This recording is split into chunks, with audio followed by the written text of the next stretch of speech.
Has this ever happened to you?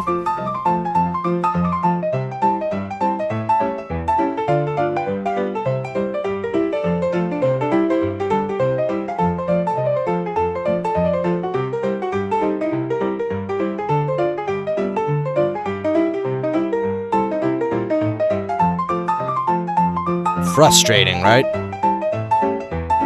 What if I told you there was an easier way? A way to comfortably exist in a high school setting. Sounds nice, right? Well, guess what? You can't. You're stuck like this until you graduate. But to make the best of it,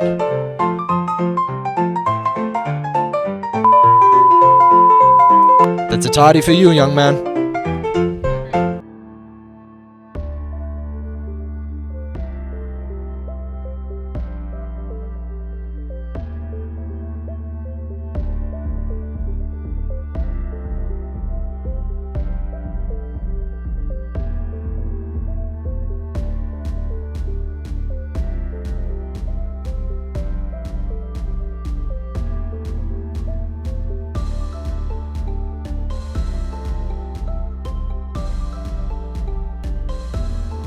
Since the start of Donald Trump's second term, his administration has made large cuts to U.S. aid to the African nation Lesotho.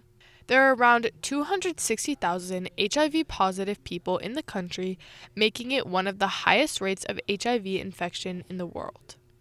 As a result of these aid cuts, many will lose access to treatment, testing, and medication. On Wednesday, journalists turned in their press credentials and walked out of the Pentagon in opposition to new press rules imposed by Defense Secretary Pete Hegseth. These new restrictions would put journalists at risk of expulsion if information that has been not approved by Hegseth is reported, which has been criticized for being a violation of the First Amendment. News outlets, including both Trump-aligned and non-Trump-aligned outlets, have rejected these new rules, with the only exception being One America News. In local news, the Northampton Association of School Employees has reached a 3-year contract with the school committee. Included in the contract is a 3% cost of living adjustment each year for salaried staff and a 4% increase each year for hourly employees, as well as family medical leave for all NACE staff. I'm Jane, and thanks for watching. Hi, I'm Susanna. And I'm Audrey. And welcome to the Transcript. This week, we foraged with Mr. Melnick. Camped Up Talk Soccer. And we investigate the nurse strike at Cooley Dickinson. This January, nurses at Cooley Dickinson Hospital began negotiating a new contract with hospital owner and not-for-profit healthcare system Mass General Brigham. MGB is seeking to increase the required hours for full-time employees while increasing the number of patients per nurse and continuing to offer low pay. In June, nurses held an informational picket outside the hospital to protest these decisions, and the union has now authorized the strike to be called by the bargaining committee with a vote of 295 to 3. We spoke to members of the Massachusetts Nurse Association to learn more about the strike. In the past, MGB has been very peripheral in their engagement with us at Cooley Dickinson Hospital. Now, where we used to be dealing with and interacting with managers who lived in this area, now much of that is being outsourced to remote jobs. Nurses are kind of the eyes and ears of the overall healthcare team when someone's in the hospital. When we have to rush from one room to the next just to stay on top of the things that we have to do in a given day, that can be really bad because that's how details get missed. We really are fighting hard to get provisions in this contract that would protect how many patients a nurse can be given in a day, because we really think that protecting our patients is vital. And one of the only ways we can do that is to not overload our nurses and give them work assignments that are unrealistic and unsafe. Some of the biggest points that we're talking about, one is the safe staffing piece, but the other is pay. Cooley Dickinson nurses are paid significantly less than other hospitals in the area. The cost of living has skyrocketed in Northampton, and our pay has not kept up with that. Our nurses at Cooley Dickinson Hospital are benefited at a full-time rate if they work 30 plus hours. MGB is trying to change that to 36 hours. And what that means is a third of our nurses would not get benefited at a full-time rate any longer. And that is something we really can't accept. MGB has been really trying to take away benefits that we have relied on for a really long time. Whenever we have come out with proposals to really try to solve a lot of the problems that our nurses and our patients are facing every day, they've been shot down over and over again by management. And we really are hoping that this strike vote will prove to management that they have to really take our proposals seriously and treat them with respect. The MNA says they are still hopeful they can reach an agreement without a strike and will continue negotiating up until the very last moment. I'm Jane, and thanks for watching. The varsity boys soccer team has a great record of 12 wins and 3 ties as of Wednesday, October 15th.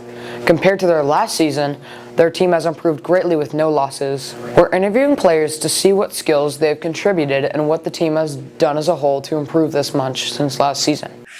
I'm Jasper Cantor. I think this year, obviously last year we only had 1 or 2 starting seniors, so the team's improved a lot.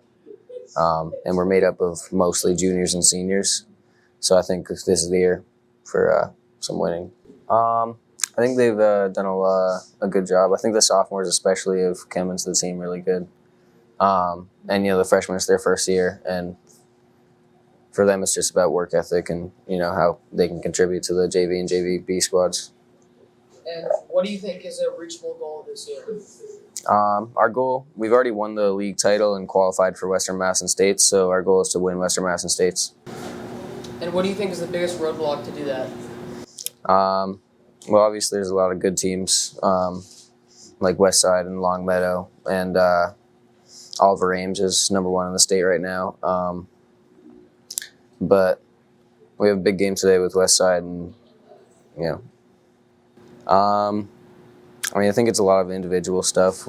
On the summer we had a lot of trainings, as well as summer soccer games, but I think it's mainly just individual stuff and conditioning that's made our team better. In their game against West Springfield last night, with 8 seconds left, Armani Rodriguez was able to tip the ball into the goal to tie the game up. So kind of what was going through my head when I scored the goal was I kind of need to score it, it's a close game. I need to keep the intensity up, In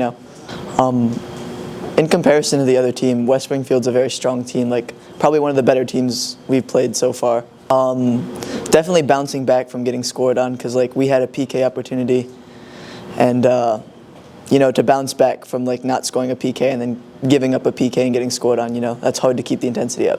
I think as a team, we kind of intend to just keep getting good results, keep beating teams, show that we're a very dominant team compared to other teams, I'm Wiley. And I'm Jack. And this is Cooking Conundrum. Let me spin for my special ingredient.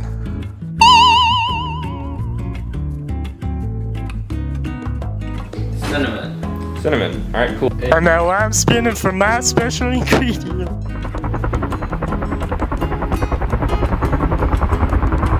And now let me spin for my punishment.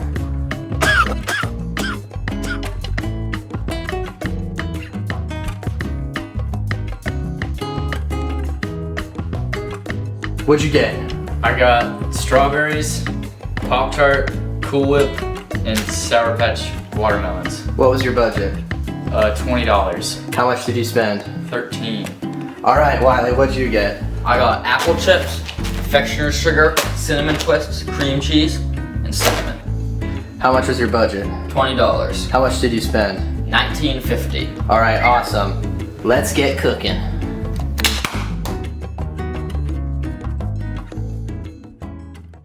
I'm terrified. I'm shocked. I'm Jack. What are you doing here? Cutting up strawberries to make strawberry puree. Gotta soften my cream cheese. Gotta figure out how to open this. Yeah, I'll do. Jake, how are things with you coming along? Pretty good. I hope I can see what I'm doing. Oh my god, you're cutting with those on? Yo, Jack, you can use a butter knife. Yeah. I would not be doing that, bro. It's a sugar surprise.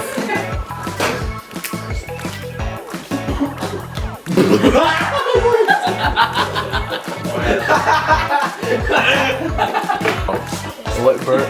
No. Yeah, other way. Try like cutting around it. Is it working? It's getting there. How you doing? Good. How's your head feeling? Woozy? Yeah. It's a big thing of sugar. Just like pour how you feel is right. You're taking the glasses off? Taste this.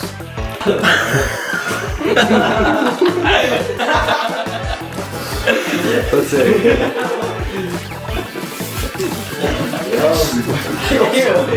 Is it yummy, Wiley?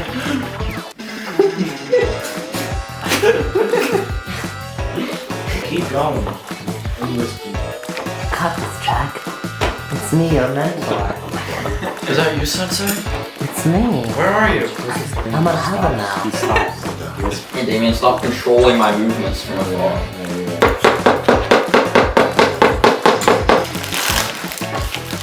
I'm afraid. I'm Jack. I'm not Move everything. Give me mean. Give me No, actually keep the buckets. Keep the buckets. Creativity and taste do go to Jack. Personality goes to this. This is more of Nacho's. Like this is winning by a very slim margin. So we've done some talking. And maybe I'll How do you feel, Jack, that you won? like $1 million bucks.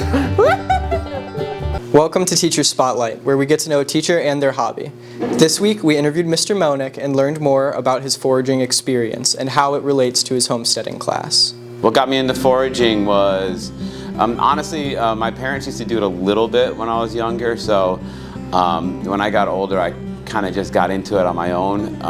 And then I realized how good the stuff that you could find in the woods was compared to what you could get in the grocery store. There's flavors that you can get out there that you really just can't duplicate.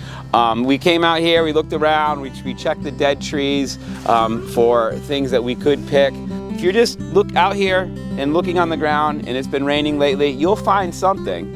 I'm not advising you to ever eat it unless you're with a professional, but there's always something in the woods growing. Other things this time of year, like I said, would be oyster mushrooms on dead logs or a dying tree. They like maple trees, and there's a lot of maple trees here, but I don't see any. Mushroom hunting is really, there's a lot of different seasons. You have your spring stuff, your midsummer stuff, and your fall stuff, and it kind of goes dead a little bit in the winter. So I would look around in about a 5-foot perimeter beyond the trunk for what are called hen of the woods. They're quite large usually, so if you don't see them from far away, a lot of times they're not here. You can also find more permanent mushrooms, things like birch polypores or things called like a horsehoof mushroom. And again, I really don't see anything right now, so we might find something. But you have to switch what you're doing depending on the time of year. The other thing that's really important is the amount of rainfall you get. And we've been in a drought for months, so even though we've gotten a little bit of rain lately, the amount of mushrooms that we're going to find this fall is completely different than like previous summers where it was much more wet. This has been a really, really tough fall and late summer season. Has this hobby affected my teaching? Absolutely. I would talk about it in my woodshop classes sometimes, and kids are interested. So one year in the fall, when there was a the hen of the woods mushroom, which is very safe and very easy to find. It's like a really good beginner foraging thing. When those were out there, we went and found some in Childs Park, and kids really loved it, and that was kind of the seed that started the idea for the homesteading class. And now the homesteading class does a lot of foraging. We kind of struck out today trying to find fresh things.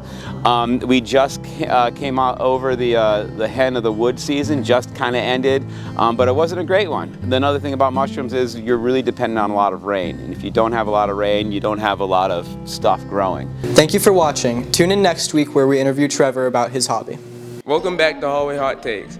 Today, we're discovering what NHS fashion is all about. Fashion's an ever-changing trend, whether it's from the streets of New York to the countryside. We're interviewing the people of NHS to discover what their least favorite fashion trends are at the moment.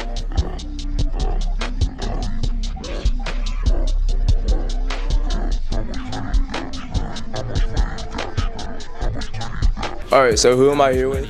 Owen McLaughlin. Alright, what do you think the worst fashion trend right now is? Probably tight sweatpants. Yeah. All right. And what do you rate your outfit on a scale of 1 through 10? I'll give it an 8. Yeah, I'll give it an 8. All right. What do you think other people will rate it? 6 or 7. All right. Thank you. All right. So who am I here with? Arlo, right? All right. What do you think your least favorite fashion trend is right now? I would say using ties as belts look kind of stupid. All right. And what do you rate your fit on a scale of 1 through 10 right now? I'd say like a 7 or 8. All right. And what do you rate his fit on a scale of 1 through 10? Maybe like a 7. All right. Thank you. So who am I here with? Gus Fry. All right. What do you think the worst fashion trend is right now? Any type of cargo pants. All right. What do you rate your outfit on a scale of 1 through 10? I'll say like a 7. And what do you think other people are gonna rate it? I don't know. It's kind of out there. Probably, I don't know, like a 5. All right. And what do you rate his outfit on a scale of 1 through 10? I rate it like a 4. I don't know. It's not doing much. All right. Thank you. All right. Who am I here with? Liam. All right. What is your least favorite fashion trend that's going on right now? Right now, I don't really know, but I actually don't like jean jackets. All right. And all right. What do you rate your outfit on a scale of 1 through 10? I would rate it probably like a 5 or a 6 because it's kind of closet scraps, but it's not bad though. All right. And what do you think other people will rate it? Probably the same. What do you rate his outfit on a scale of 1 through 10? That is insane. What would you give it? I would give it giving it a 7. All right, thank you. So who am I here with? Austin Winnie. All right, what is your least favorite fashion trend? I'll say short shorts. All right, and what do you rate your outfit on a scale of 1 through 10? 5. All right, and what do you rate this person's outfit on a scale of 1 through 10? I like the sweatshirt. I'll say a 7. Say a 7. All right, thank you. You're welcome. All right, who am I here with? Sophie Weeks. All right, what is your least favorite fashion trend at the moment? Skinny sweatpants are disgusting. I agree with that. All right, what do you rate your fit on a scale of 1 through 10? Today, like a 4. You caught me on a bad day. All right, and then I've got to pull it up. What do you rate his fit on a scale of 1 through 10? Like a 1.5. Maybe a 0. Not great. Not great. All right, thank you. Thank you guys for watching. What do you guys think the worst fashion trend is at the moment? Thanks for watching. Submit your art and writing to Flood Tide Magazine. See you next week. We're talking about the transcript. We're talking about the transcript. And we're with Joey. And we're with Ryan. We're telling the truth, we ain't lying. We're in the class. It's going good.